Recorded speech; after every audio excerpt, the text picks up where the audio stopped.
मेज़ पे खाना लगाते हुए इसका पूरा ध्यान प्लेटें सजाने में था और मेरी आंखें इसके चेहरे पे जमी थीं। मैंने आहिस्तगी से इसका हाथ थामा तो वो चौंक सी गई। मैं तुमसे एक ज़रूरी बात करना चाहता हूँ। काफ़ी हिम्मत जताने के बाद बिलाखिर मेरे मुंह से निकला।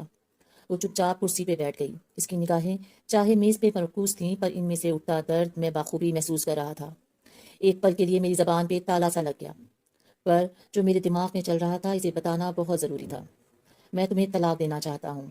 मेरी आंखें झुक सी गईं। मेरी उम्मीद के बरक्स इसने किसी किस्म की हैरानी या परेशानी का इजहार ना किया। बस नरम लहजे में इतना पूछा, क्यों? मैंने इसका सवाल नज़रअंदाज किया। इससे मेरा ये रवैया गिरा गुजरा। हाथ में पकड़ा चम्मच फर्श पे फेंक के वो चिल्लाने लगी और ये कह के वहाँ से उठ गई कि तुम मर्द नहीं हो। रात भर हम दोनों ने एक दूसरे से बात नहीं की। वो रोती रही। मैं जानता था कि इसके लिए ये जानना ज़रूरी है कि आखिर हमारी शादी को क्या हुआ है। मेरे पास इसको देने के लिए कोई तसल्ली बख्श जवाब नहीं था। इसे क्या बताता कि मेरे दिल में इसकी जगह अब किसी और ने ले ली है। अब इसके लिए मेरे पास मोहब्बत बाकी नहीं रही है। मुझे इस पे तरस तो बहुत आ रहा था और एक पछतावा भी था, पर अब मैं जो फैसला कर चुका था इस पे डटे रहना ज़रूरी था। तलाक के कागजात अदालत में जमा कराने से पहले मैंने इसकी एक कॉपी से थमाई, जिस पे लिखा था कि वो तलाक के बाद घर, गाड़ी और मेरे ज़ाती कारोबार के 30% की मालकन बन सकती है। इसने एक नज़र कागजात पे दौड़ाई और अगले ही लम्हे इसके टुकड़े करके ज़मीन पे फेंक दिए। जिस औरत के साथ मैंने अपनी ज़िंदगी के 10 साल बिताए थे वो एक पल में अजनबी हो गई। मुझे महसूस था कि इसने अपने अनमोल जज्बात और कीमती लम्हे मुझ पे ज़ाया किए, पर मैं भी क्या करता। मेरे दिल में कोई और इस हद तक घर कर चुका था कि इसके खोने का तस्वुर ही मेरे लिए नामुमकिन था। बिलाखिर वो टूट के बिखरी और मेरे सामने रेजा रेजा हो गई। इसकी आंखों में आंसुओं का समंदर उमड़ आया।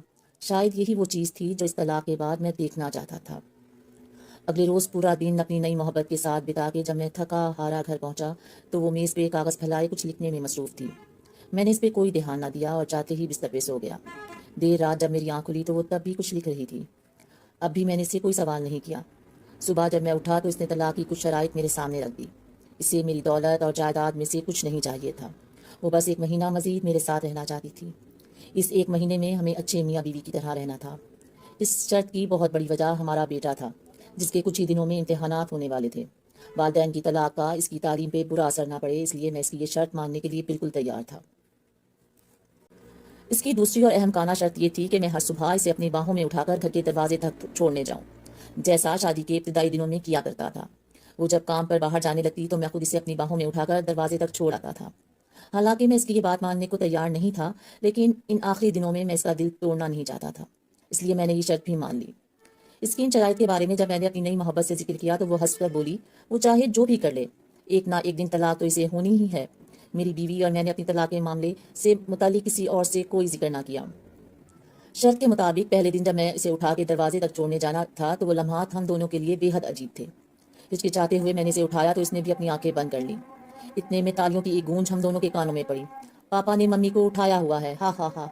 हमारा बेटा खुशी में झूम रहा था। इसके अल्फाज से मेरे दिल में एक दर्द सा उठा और मेरी बीवी की कैफियत भी लगभग मेरे जैसी थी।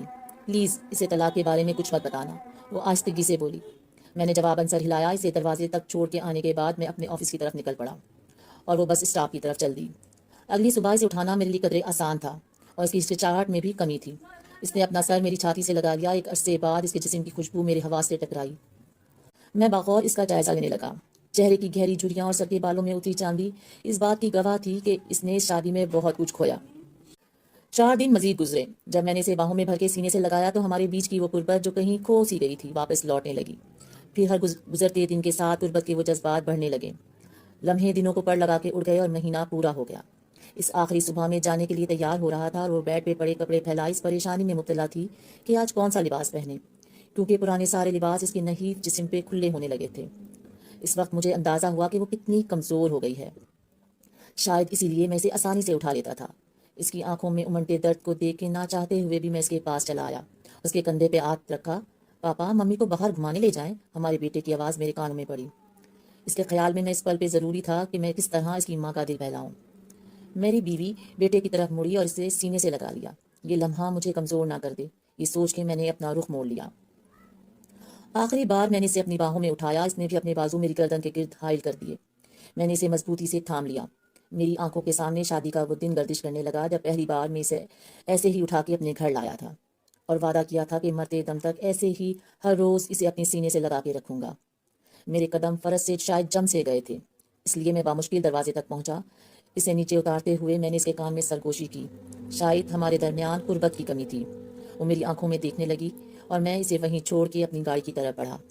تیز رفتار گاڑی چلاتے ہوئے بار بار ایک خوف میرے دل میں گھر کر رہا تھا کہ کہیں میں کمزور نہ پڑ جاؤں، اپنا فیصلہ نہ بدل دوں۔ میں نے اس گھر کے دروازے پہ بریک لگائی جہاں نئی منزل میرا انتظار کر رہی تھی۔ دروازہ کھلا اور وہ مسکراتے ہوئے میرے سامنے آئی۔ مجھے معاف کر دو، میں اپنی بیوی کو طلاق نہیں دے سکتا۔ میرے منہ سے نکلے یہ الفاظ اس کے لیے کسی دھماکے سے کم نہیں تھے۔ وہ میرے پاس آئی اور ماتھے پہ ہاتھ رکھ کے بولی، شاید تمہاری طبیعت ٹھیک نہیں ہے یا پھر تم مذاق کر رہے ہو۔ نہیں، میں مذاق نہیں کر رہا۔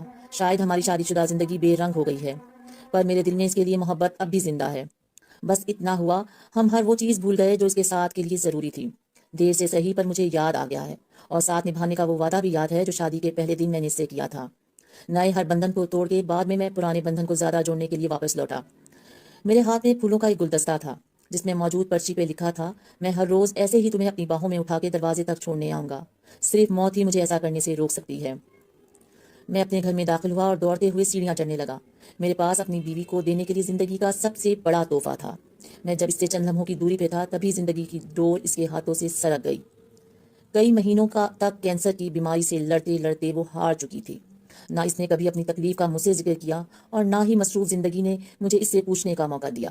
جب اسے میری سب سے زیادہ ضرورت تھی تب میں کسی اور کے دل میں اپنے لیے محبت کھوج رہا تھا۔ وہ جانتی تھی کہ اس کے پاس زیادہ وقت نہیں ہے، کہیں ایسا نہ ہو کہ اس کی موت سے قبل طلاق کا اثر میرے بیٹے کے دل میں میرے لیے نفرت کا بیج بو دے۔ اس لیے بیتے ایک مہینے میں اس نے بیٹے کے سامنے انتہائی محبت کرنے والے شوہر کا روپ نقش کر دیا، جو حقیقی تو نہیں تھا پر دائمی ضرور بن گیا۔ یہ کہانی ان لوگوں کے لیے ہے جو اپنے بے رنگ رشتوں میں رنگ بھرنے کے بجائے ان سے دور بھاگنے کی کوشش کرتے ہیں۔ کئی بار یہ سمجھنے میں ہم دیر کر دیتے ہیں کہ نئے رشتے قائم کرنا زیادہ صحیح ہے یا پھر پرانے رشتوں میں رنگ بھرے جائیں۔ اس کا فیصلہ آپ کے ہاتھ میں ضرور ہے، لیکن ایسا نہ ہو کہ آپ وقت پہ فیصلہ نہ کر سکیں اور اس تاخیر میں ہاتھ ہمیشہ ہمیشہ کے لیے خالی رہ جائیں۔ تو دیر مت کیجیے، کوشش کریں آپ زندگی میں دوسروں کی خوشیوں کا سبب بنیں۔